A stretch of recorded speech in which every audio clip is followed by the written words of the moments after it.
We're going to be going over the first part of personal governance, and this is strategy. Now, all this is uploaded to my free online learning resource, link in the description.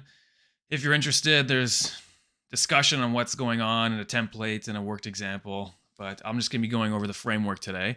So at a high level, I've tried to distill what makes a good strategy for an individual. Now, from the corporate world in which I am a part of and work professionally in, I've taken some examples from analyzing corporate strategies. There's always a mission statement. This is the purpose of the company, why they exist. This is something they can anchor their work to.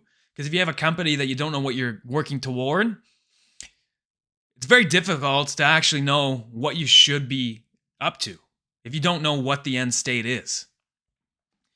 Secondly, there's also a very clear set of goals that a company has. Now, under each of those goals, a CEO is going to be able to, in their sleep, tell you what initiatives they have that are working toward those goals and what teams are responsible for achieving that. And there's very clear key performance indicators about how these goals are going to be achieved and measured. And lastly, in a corporate strategy, there's also statements on how everything ties together. Who's responsible, who to report, what teams, who to reach out to, who's going to be providing support. Is there going to be external? Is there budget considerations? That's all considered in a strategy. Now, for an individual, most of us haven't thought about this. I know I haven't. So what I'm trying to do with this framework is first, you got to write your mission. Write your mission and vision. What do you want your life to look like? It can be something simple. It can be something complex.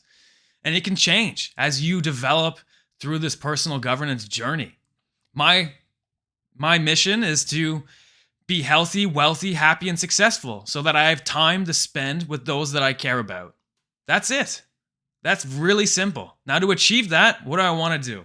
Firstly, my annual goal for this year is to achieve 78 kilograms. This falls into the health bucket. For years, I've been trying to lose weight. I haven't achieved what I thought would be relatively easy. I've been relying on motivation, but what I need is a system. So I've been working on setting this up for that purpose. Now, for that goal of achieving 78 kilograms, I have initiatives underneath that.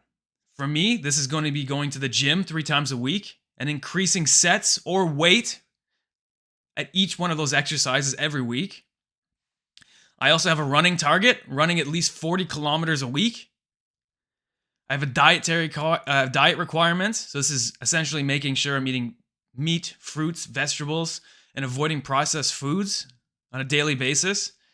Fourth, I have a target to only drink 3 days during the week, have 4 days off drinking. Now, this doesn't mean having a bender those 3 days. This means having a couple glasses of wine or a couple beers, but not having a glass of wine every day.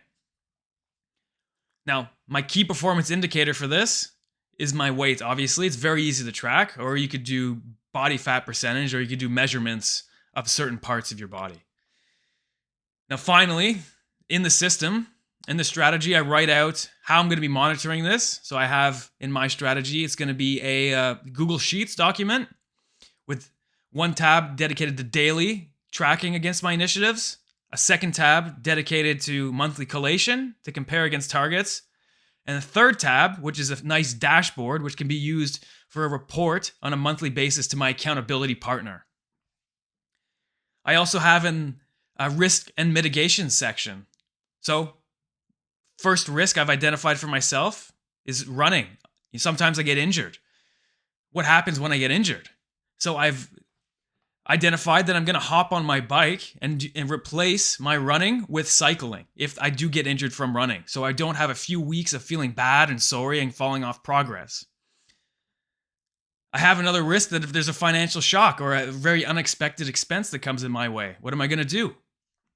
I have set up an emergency fund to make sure that I'm able to cover that. So these are just some examples of what you can put in your risk and mitigant section. But again, it's just good to have an idea of what that could be. And lastly, I have the accountability partner. This is just a rough outline on who my accountability partner is, what I want them to do, and the cadence we're going to be meeting at. So for myself, I have a monthly cadence with a quarterly longer meeting, which is going to be a sort of a strategy refresh or a strategy rethink engagement.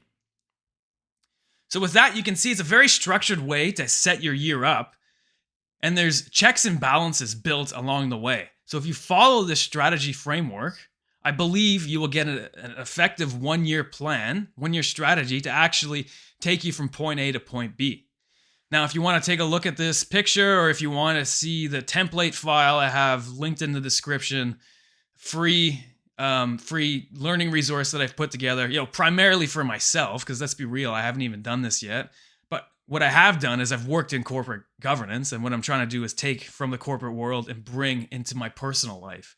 So if you find this of value, check it out, or don't. I don't really care. See you later.